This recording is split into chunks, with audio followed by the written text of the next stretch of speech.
Set pieces. It's Farrell on it again, deep one around the back, and Quinn has scored! There is the breakthrough goal! It's Andrew Quinn, the underdogs bare their teeth and show their fight in this cup final. Drogheda United strike first. Welcome to the We Are the Drogs podcast, a Drogheda United fans podcast, proudly sponsored by the Coffee Box. Hello and welcome to We Are the Drogs episode 2. Once again, I'm joined by Owen. Hi, Owen.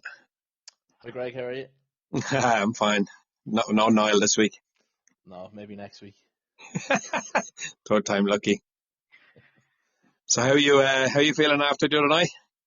Yeah, come out of the ground just real positive. Compared to the Shells games, nearly a total different feel about even between all the fans and stuff. Just a lot more positive. She's a very solid performance.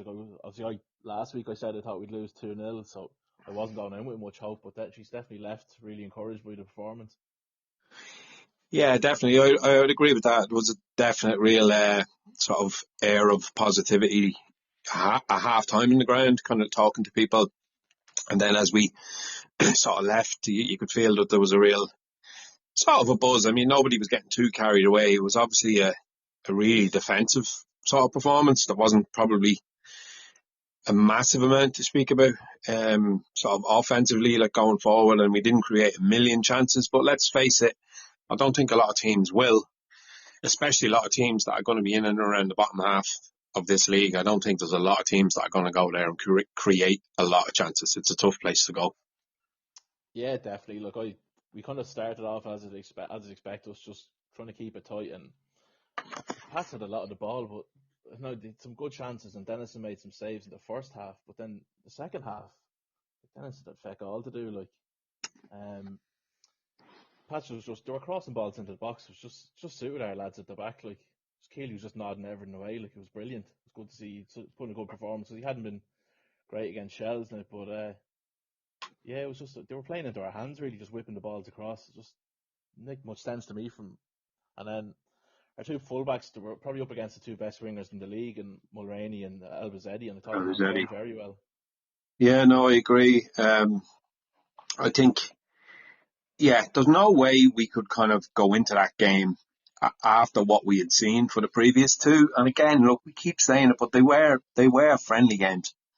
And again, Kevin's interview afterwards, he was, sounding slightly aggrieved, and he even mentioned the fact that he used the word excellent about the performance against Shells, because it wasn't excellent. There's no getting away from it. Well, I'm going to leave that one there. I'm not going to harp on about that again. But even he mentioned it himself. He said, look, I shouldn't have used the word excellent, but he said, I definitely thought we were excellent tonight. And then he said, defensively, because we were really, really, really organised. I thought Keely was phenomenal. That was one of his best games for us. I know it's his first game back, but, I don't think I've seen him play a better game, especially away from home. Yeah, definitely up there, one of the best performances I've seen him in the Drogs shirt. Yeah. Like, it was just before he came on earlier. LOI team, the official team of the week came out, and I was surprised he wasn't in it. And actually, Andrew Quinn, he had a good game as well. But Andrew Quinn made the team for the week. Yeah, I found that very strange. There's no way Quinn had a better performance than Keely. Keely was outstanding. Yeah, I actually thought Bulger was probably played better than Quinn again, but not Same. much of Bulger either.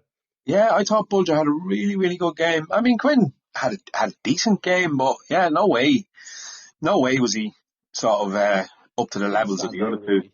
No, certainly not. And I mean, yeah, I think that game kind of meant a lot to Keely. You could kind of see it in his face afterwards, coming over to the crowd and grabbing his jersey, and then that whole altercation with I think Joe Redmond got in the way. It wasn't actually him that Keely was trying to get to, but there ended up being a bit of a sort of a shouting match between them two. Yeah. I think it was with Jamie Lennon, maybe. He must have said something to him or something. But yeah, definitely, yeah. But you could just see that he was quite emotional about the whole thing. I don't mean emotional, and he wasn't crying or anything, but he was fairly angry, like. Stephen Kenny done a bit of crying in the interview after the game, actually. Oh, Christ. My God, it was really reminiscent of an Ireland interview, wasn't it? It was, yeah. We were brilliant. We should have won. The opposition was shy. Yeah, a little bit disrespectful from him as well. It was like the whole tone of his interview was like Drogheda deserved nothing from the game. We were, so much the better team, and we had a goal ruled out for offside. And oh no mention whatsoever of, no mention even of his own team being denied a penalty, because there was 3 penalty shouts in that game, 2 for us and 1 for them. Yeah, and I think our one's probably the strongest with the pull on Bulger. Like Yeah, even I watched the game back on Saturday, and Conan Byrne was even saying that's a penalty for him. Like yeah, it's just yeah, another pull. Like we could see from we were the opposite end of the ground. We could see it was a penalty. Like that's yeah. No, 100%. just a Yeah, bad miss by the ref. yeah. Look, these things. I mean, even Kevin sort of made reference to that. Paul Doyle saying how much of a decent fella he is and a good ref he is, but he said, look, he makes mistakes. We all make mistakes, and yeah, but I don't know, man. There just doesn't. Does that? I know every football fan all over the world, every club is going to tell you the same thing, but it just feels like against certain clubs in their home grounds, we get absolutely nothing. I mean, I had it in front of me here. I think we'd 6 players booked, Yeah, 6 yellow 5 or cards. 6. Yeah, Yeah. wasn't a Yeah. dirty game either. Like No, it certainly wasn't. I mean, yeah, hold on. We'd Bawa was booked, Conor Kane was booked, Ryan Brennan was booked, Shane Farrell was booked. Hold on. Luke Dennison was booked. Conor Keeley was booked. Kevin Doherty was booked. And Kevin Doherty's booked. So that's 1, 2, 3, 4, 5, 6 players and the manager all booked. Mm. And Pat's had 2 players booked, Barry Bagley and Palmer. Look, I know when you're defending, you kind of have your backs to the wall and you don't have the ball. You're going to be throwing yourself into things, and there's going to be situations where you are going to get booked. But I thought he was just handing them out like fecking jelly beans at one point. There was a few really soft ones. That there was, yeah, Jesus. And then some ones that probably should have been yellows were just let go. Like Yeah, and I yeah, think a lot of them were coming from past players, to be honest, because they yeah, were fairly, I won't say aggressive, but they were very, very, they weren't holding back. Let's put it that way. In the first half an hour, there was a lot of challenges going in. You were like, right, we're in a game here, and I know that Pats have that kind of way they want to play, and it's sort of based on possession football and wingers and all that. But when they have to go in hard, they go in hard. absolutely, yeah. Like just especially Jamie Lennon in the middle, he's kind of built for that sort of play. Although mind you, at the start of the game, literally from the kickoff, I think Dara Markey just bumped one of their lads onto the ground for a foul, which you wouldn't really expect from Markey, but kind of trying to lay down a marker, obviously. You're trying to lay down a marquee. Mm. Yeah, no, yeah. I remember laughing at that in the crowd and just thinking, Jesus, it's just not something you expect from him. He's kind of small, slight guy, but yeah, he fairly blew your man out of it with his shoulder. It was class. Brilliant, yeah. And Josh Thomas again, I thought had a good game. He up front, obviously difficult task, but I thought he put himself in it, even tracking back and defending with the defence and stuff. He was brilliant. Yeah, I was going to get on to that next. I mean, we had a couple of debuts, but him, I mean, he stood out up top. Him and Bawa. I mean, Bawa. Yeah, we'll get on to him in a minute, but yeah, Josh, I just thought he was brilliant. I mean, at one point he was on the edge of air area defending, and just throwing himself into things, and he didn't get an awful lot of opportunity. He'd one opportunity. He's coming in off the wing, that he kind of had a snapshot that went over the bar when they were playing towards the home end, where we were all stood. Remember that little chance? I think Yeah, that was the only real chance that he had, was yeah. it? It was a nice little cut inside actually to get the shot Yes. off, but just not the best at executions. But again, he's probably still learning the crack with the rest of the team and how things are going. So it was encouraging. Barwa probably wasn't as good, but again, difficult job for him. He's probably still not 100% sharp. No, I'd agree. I mean, yeah, again, he's one of those players I think that's going to slightly frustrate at times. Not in a kind of in a similar way to France last year, where he sort of flattered to deceive. You're just thinking there was times where he had the ball and you just were saying just pass, pass, pass, pass, pass, and he insisted on trying to hold on to the ball. and then ended up getting, tackled, and we lose possession, and then we're under pressure, and you're just like, Jesus, man. He tried to take that little bit too much out of the ball. But as you said, coming back from a very, very bad, was that a leg break he had, I thought it was ankle, but I'm not 100% ankle? sure. It was a break, wasn't it? It was fairly bad. It was either that or severe ligament damage or something, but it was a proper. I think he had surgery and everything on it, so yeah. I mean, he's been out for months and months, so that's his fourth competitive game in I don't know how many months. And for me, he showed sort of glimpses last year of what kind of player that he can be. Mm-hmm. I mean, I think he has it in his. I hate this bloody expression, but he has it in his locker. You know what I mean? There's definitely something there. Yeah, definitely. And even there was one moment where we were sort of coming on the counter attack near halfway, and he took the ball and I think he just ran past 2 or 3 Pats lads. And then lost the Didn't ball. come to anything, but yeah. Yeah, So that's the one that's I what was we're on saying. about. Yeah. No, the reason I kind of the reason I'm even saying that is because, I mean, before a ball was kicked, there was people online kind of, oh, he's horrendous, he's this, he's that, he's the other, right? I really don't know where there's certain people who just make up their mind about a player, and regardless of what they do or what they don't do, they're written off completely. And for me, he's certainly not one of those players to be written off. No, definitely not. And again, it'll take him a few games to kind of get up to speed and stuff. I do wonder, is he better just coming off the bench maybe? Say 20 minutes to go with his pace, and he's quite a strong lad as well, just when there's a tired defence, as opposed to trying to run the game for 70. Yeah, no, I know what you're saying. Yeah.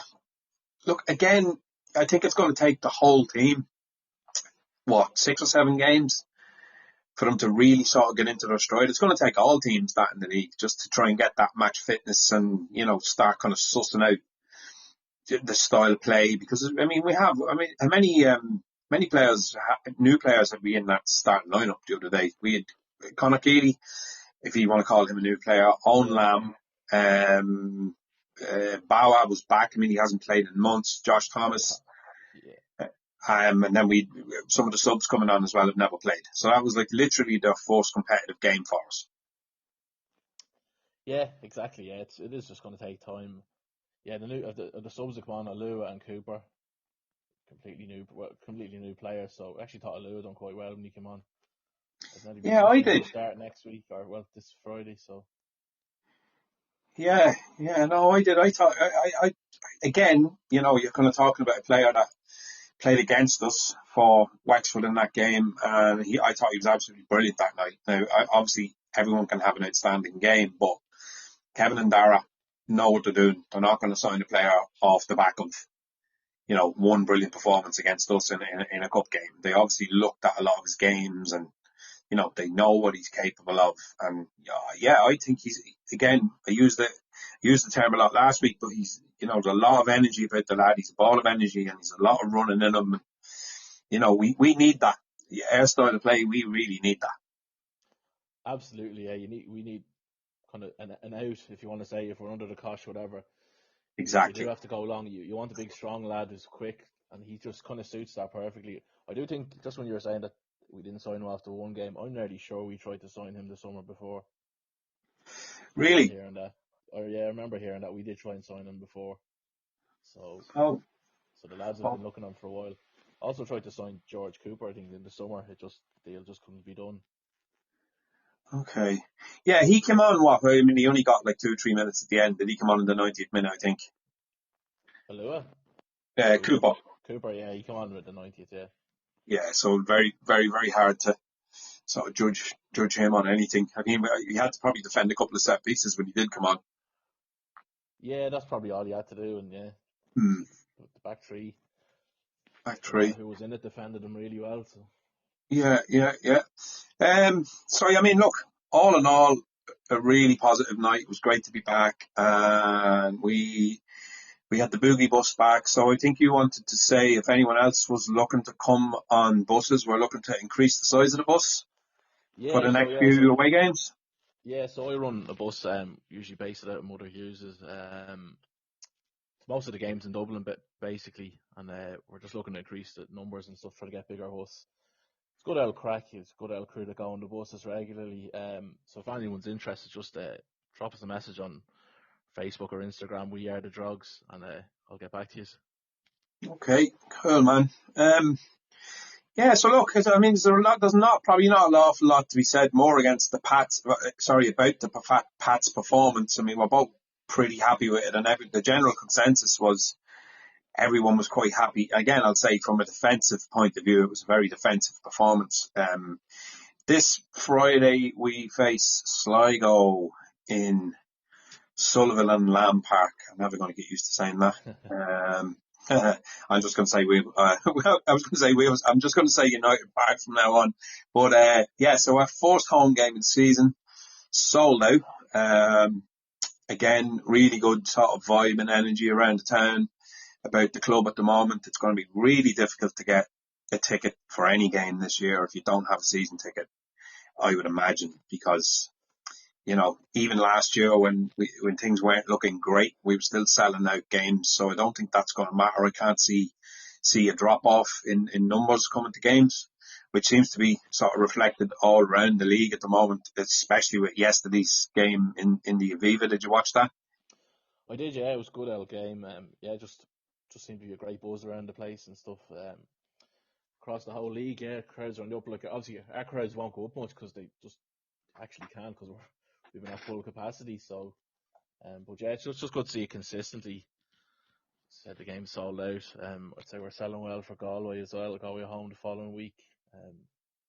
It's just a shame we can't get more bodies in, just because of health and safety and everything. But why we need a new stadium. No, yeah, 100%. Look, we've been saying this for 25 years now at this stage. New stadium, but look, we'll keep that one for another day.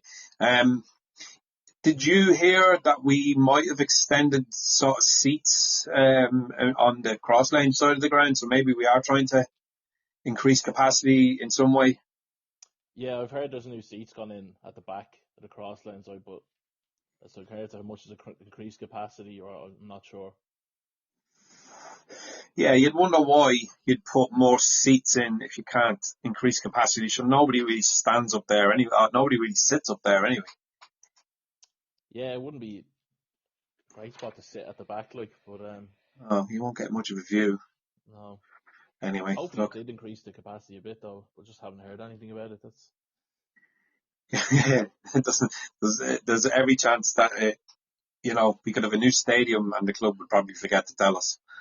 They seem to be seriously understaffed. You'd have to feel for them, and I won't name names, but there's certain people working for them behind the scenes that are like, Jesus, man, I don't know how many roles and how many jobs that they have, but like they just seem to be seriously under pressure with the workload.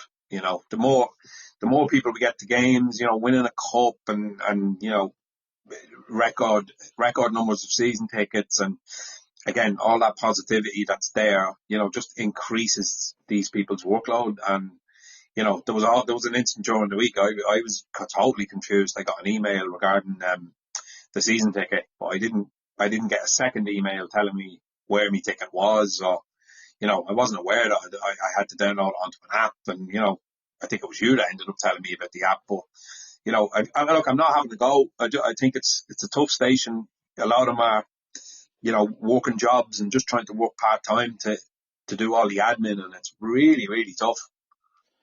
It is, yeah, and geez, my hat goes off to them. Just about the ticket, and I think part of those issues could be kind of outside the club's control, because they do use a third party.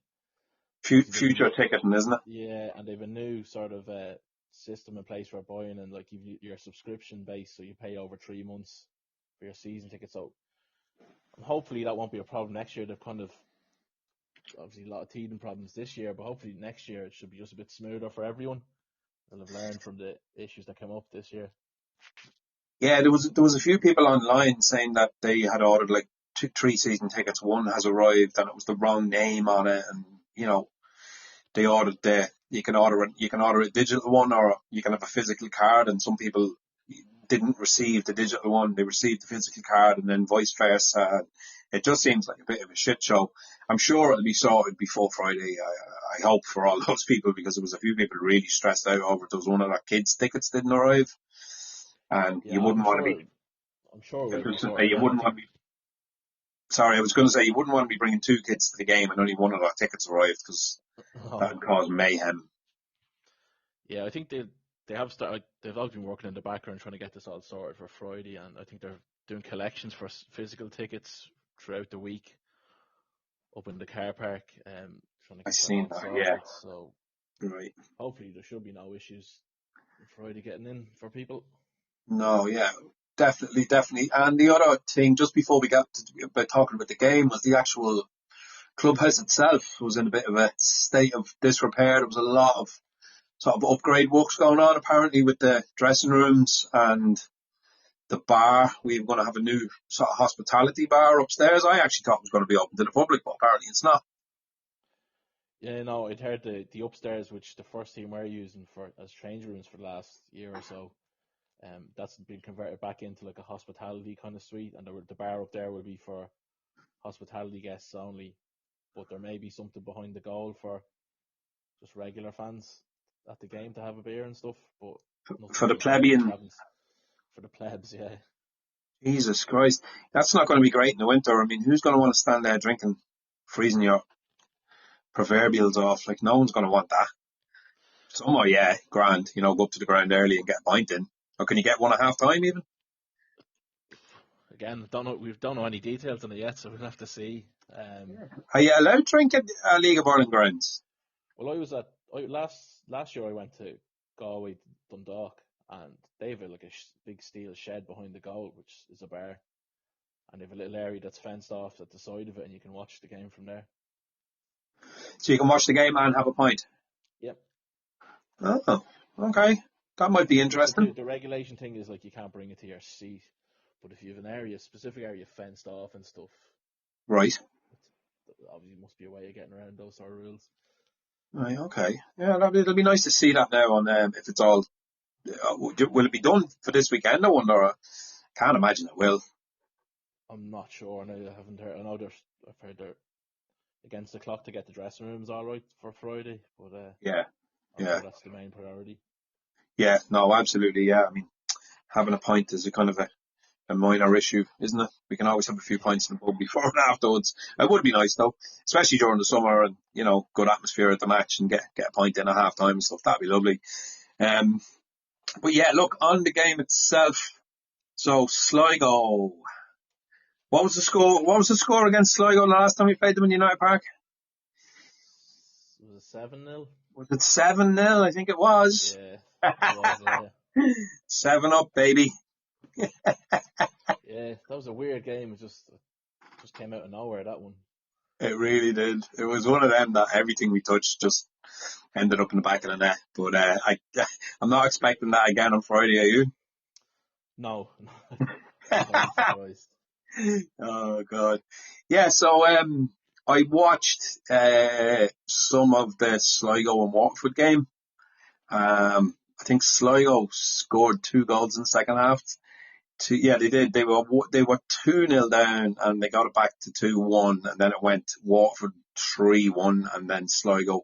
I think it was your man Jad Hakiki that played with Crabtown last year, and he looked really good.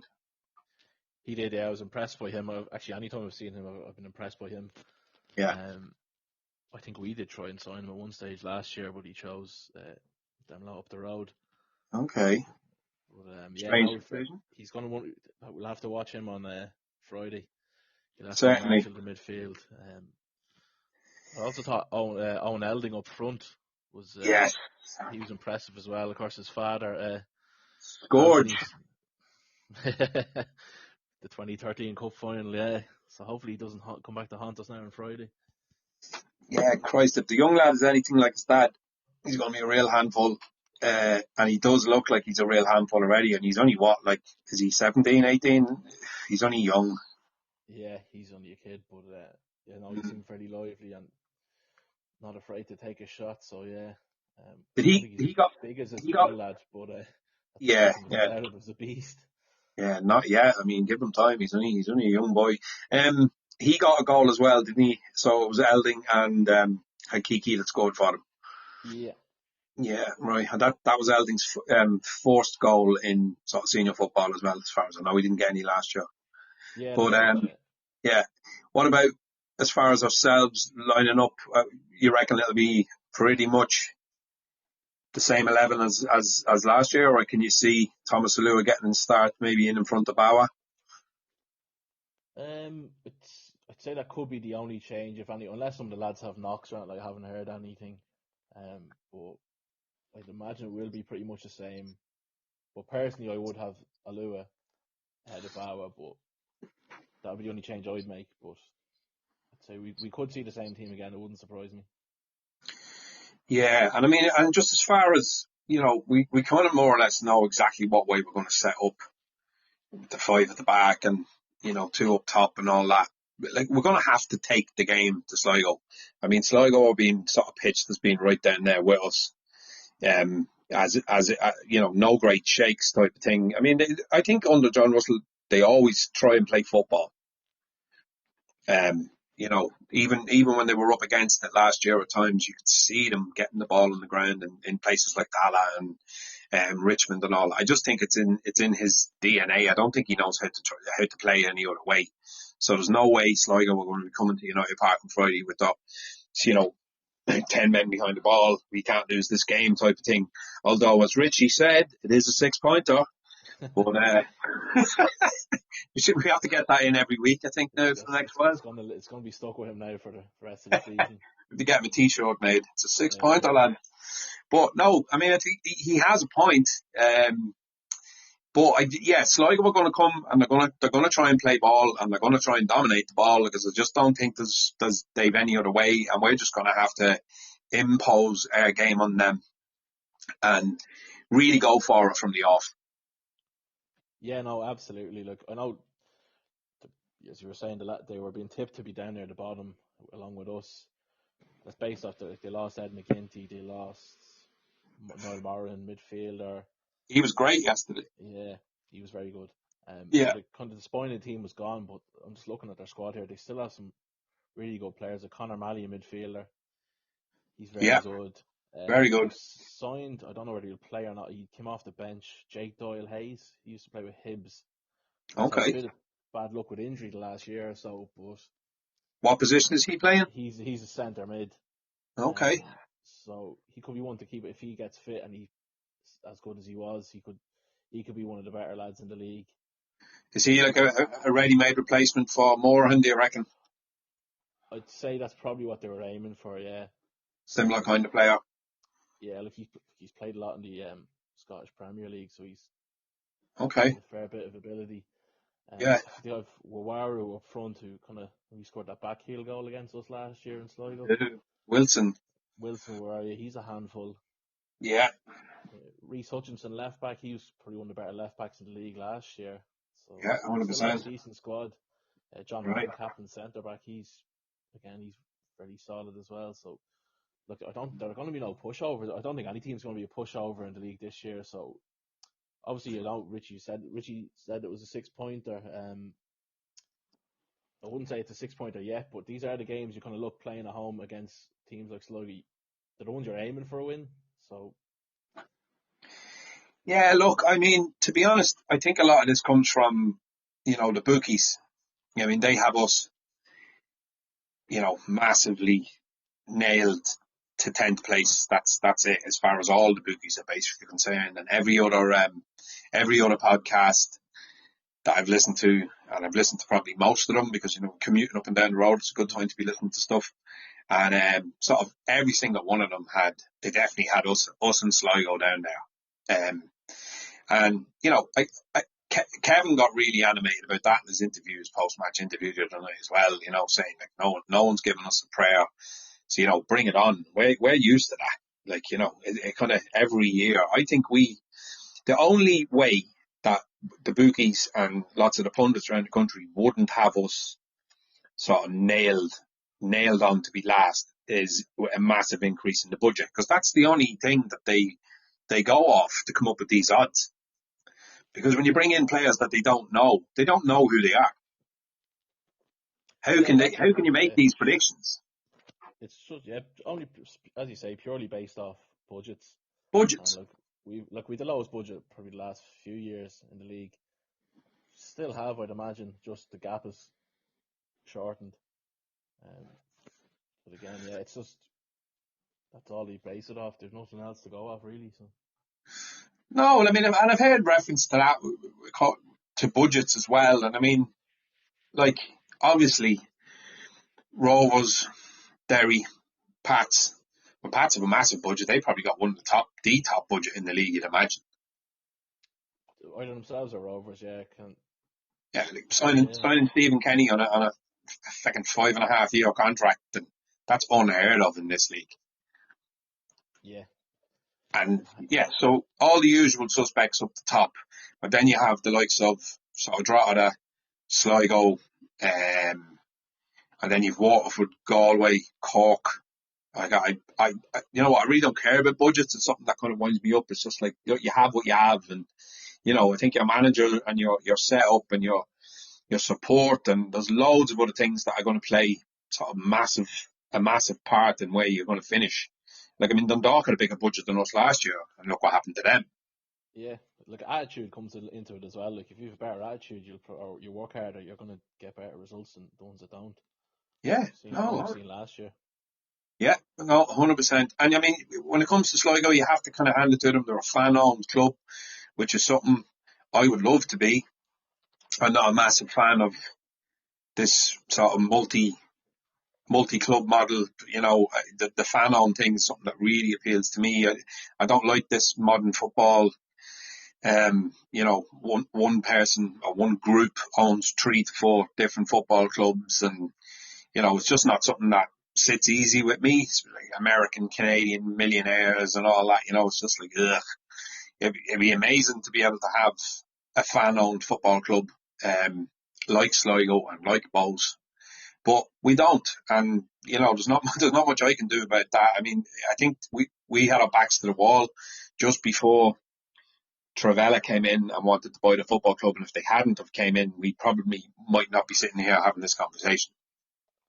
Yeah, totally. Yeah, we didn't really have much choice or alternatives. It was either go with Travella or budget was going to be at least halved, I think, and that's Yeah. basically on the hammer into nothing in the Premier.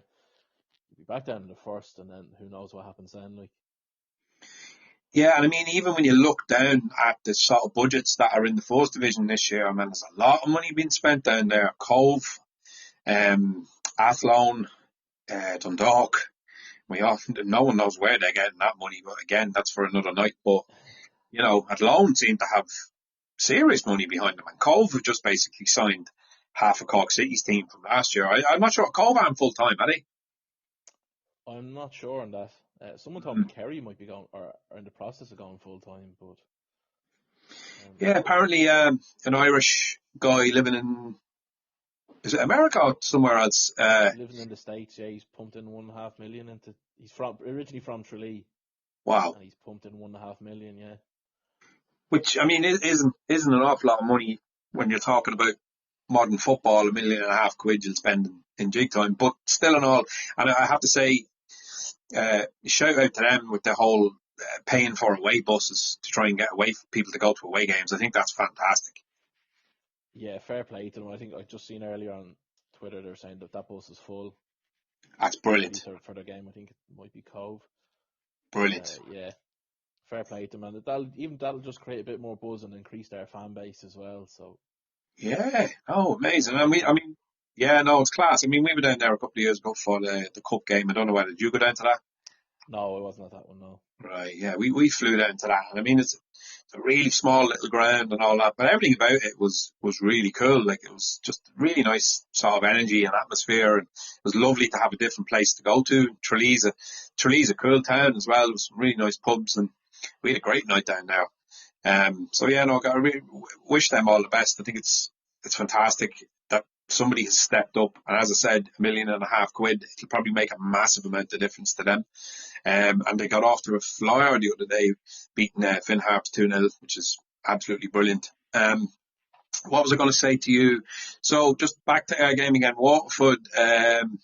So we more or less kind of think we know what we're going to get as far as the starting lineup goes.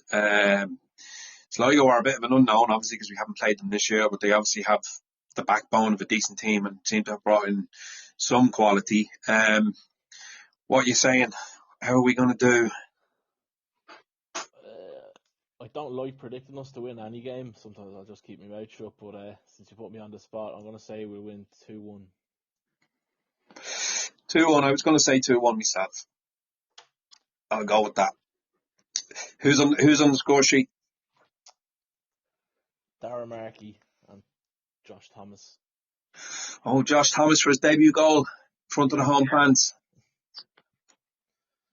Hopefully. Yeah, I'm also going to say Josh Thomas, and I'm going to say Ryan Brennan, Captain Fantastic. Very good. He Yeah. could be the penalty taker, could he? Him or Markey, maybe. Who was on penalties last year? DJT. Yeah. So good at penalties, actually. Yeah. Another Kevin interview after the game, or it could have been the same one even. He said that he's going to be out for a while. And the way he kind of said it was, oh, he won't be back anytime soon, this kind of thing. Because I, for some reason, had it in my head that he might be back in the next few weeks, but it doesn't seem likely now. Yeah, I think he went over to England, or he's going over to England to get kind of treatment on it and stuff. But from the vibes now I'm getting is that it's going to be a couple of months, maybe more. Okay. But, Man, that's a disaster, isn't it? yeah, it really is. Like, just we're kind of lucky we're in a position that we have some alternatives. Back up. Like last year, we didn't really. We We certainly usually have backup. We're not really sure how good the backup are until they get a few games under their belt. So. I'm just thinking out loud though. Like, I mean, if you had Dougie on the pitch in Pats, we would have had a good bit more of that ball, and it would have stuck a lot more up top, and gave Josh Thomas, some sort of an opportunity to try and, be creative in and around in the box, because as we said, he'd one shot on target, and he was finding it very, very difficult to hold on to the ball as we were a team, because we were defending very, very deep. But, Dougie just gives you that. He's just really good at holding onto a ball. Yeah, his link-up play was really good, and pace as well, especially because we mainly playing on the counter-attack. Yep. His pace up there would have been not. In fairness, the other two lads the other night were quick, like, but Yeah. just his strength as well. It would have caused a bit more problems for the Pats back three, but and he's clever. Owen. Yeah, he's a very, very intelligent footballer. Just doesn't give the ball away. It's just not something you see him doing. And I think we really needed that when you're away from home and you're sort of under the cosh against a team like Pats. You need something like Dougie. Again, talking about the cup final last year, just that kind of cleverness, just to hold on to that ball for that split second and then give the pass, and just don't give it away, don't lose possession, which is kind of something that we did do the other night. But again, first game of the season, lads kind of getting to know each other and all that. So the other thing was, I was just going to ask you about other results around the league, which are obviously going to affect us. We talked a little bit about Sligo and Waterford. I think it was a 2-2 draw between Cork and Galway. Apparently Cork were very, very good. The two boys up top, none of them scored, but apparently Cork played quite well in the game. Yeah, I watched highlights of the game, and I was reading stuff, and the lads up front doing well. I believe it's their midfielder, Cotlow Sullivan. He's like a young, talented guy. Yeah, big name apparently. Yeah, he was meant to be one to watch, but I think he had quite a serious injury. He had to come off. Oh no. They don't know the extent of it yet, but he'll be a big loss for them in the midfield. He's a winger, maybe centre mid, but he's a big loss for them. Galway trying a new formation this year. Yeah, I heard. I wonder why. I mean, it really did really well last year. Yeah, it's an unusual one, but yeah, apparently they've been playing sort of a bit similar to ourselves, like three centre backs. Yeah. Backs. Yeah. So interesting to see how that works out for them. So they're going to be even bloody harder to score against. Yeah, Jesus, they were like a brick wall last year. Yeah, we struggled badly against the likes of Galway last year. Well, obviously Yeah. we had the We weren't disaster the of a only game. ones. Yeah, no, we weren't. And I'm just remembering that bloody game in United Park where we were winning. What was it, in the 94th minute, and they scored 2 goals. Yeah, that was a proper sickener, that one. Total and disaster. But yeah. So I if they're the kind of teams that are going to be in and around us, Cork and Galway, it's just trying to keep an eye on them and see what way they're playing. Um, what was the other one? Was Derry? Sorry, Shells and Derry. Apparently, people weren't very happy with how Derry played. That's coming from Derry people. Yeah, That's what all over them again. Oh, sorry, Shells. yeah, the vibes weren't good from. Like, I know they equalised quick, but yeah, there wasn't a good feedback from Derry fans at all. No. And the other thing before we wrap it up was the lights failure. I mean, good God, we were in Richmond Park at the time, and I was getting somebody text me to say that the Drogs game's on telly now because the lights still aren't back on in Tolka, and it took 45 minutes for the lights to come back on. Uh, and I was just saying, I tell you what, it's just as well that game is in Dublin, that the ESB got themselves around there to get it fixed. Can you imagine trying to get that sorted anywhere else in the country? I mean, there's been people sat around the country for 3 weeks who can't boil a kettle because they've no electricity.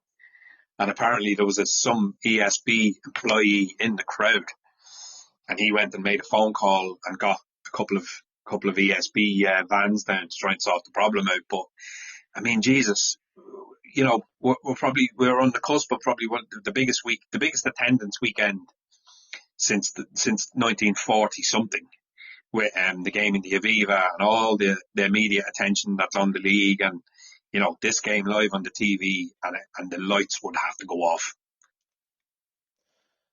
It's true, greatest league in the world stuff, isn't it? It's just, Yeah, look, it's nobody's fault. These things do happen, but they sure it seem to happens. happen a lot more in this league. Yeah, it's probably some GA had blew a fuse on that. I'd say Talca Park. That's someone in RTE maybe not happy they don't have the rights anymore. But Apparently, maybe some fire alarm. Tiernan Lynch was seen with a pair of snips going into the clubhouse at half time. Once 2 or 3-1 down. Yeah, look, Yeah, but I mean, fingers crossed going forward that we don't have any more sort of major kind of incidents at any of the grounds that have been televised, because the last thing we need is, people sitting at home that are already kind of, oh, that league is shite. And, yeah, we all know it's a quality league, and it's, brilliant to support the league, and the amount of young people that have come out over the last few years, and, really hope that continues. But you just don't need that for the begrudgers and the naysayers. They'll just feed off that, any negativity that they can get. But to be honest, I didn't really see much of that. Well, I seen 1 or 2 comments on the usual social media sites, but you're always going to get that anyway, from people who have just want every opportunity to sort of slag the league off. But I think Duff handled it fairly well. He said, "Oh, I would have been there and fixed it myself if I had the opportunity." And, he really wanted the game to continue, obviously. yeah. I did think there would be a bit more. I know you said you saw a bit, but I thought there'd be a lot more of that sort of Negative. negative knocking back. But yeah, look, it's the fact they got it back on so quick, kind of, Yeah. and obviously a lot of the focus was on the game on Sunday and the Viva, so yeah, that kind of took that was the main story was the game in the Aviva, so that kind of helped quieten down the stuff about Friday night. Yeah, that's true. It kind of took the shine off that a little bit. Yeah, I know what you mean. Yeah, look, I think we more or less covered everything there. So looking forward to Friday. Yeah, can't wait to see what the pitch is like, because some of the pitches on Friday didn't look great. Oh, The weather's been fairly shite, like, so not a whole lot you can do about it, but our pitch hasn't been used. We haven't played any friendlies there, so I'm hoping it's in decent nick. you'd be expecting it to be in fairly good condition. But I do remember the last few years, right at the beginning of the season, it wasn't great. But as you said, they haven't played any games on it, so you'd be hoping Matt and the lads are kind of doing all they can to. I don't think they've trained on it either. They used to do the odd session on it and stuff, but in pre-season, I don't think that's been done this year. So. Oh, they've been using the new training facility in Rathout, yeah. Yeah. So. Right, cool. Pitch should be fresh.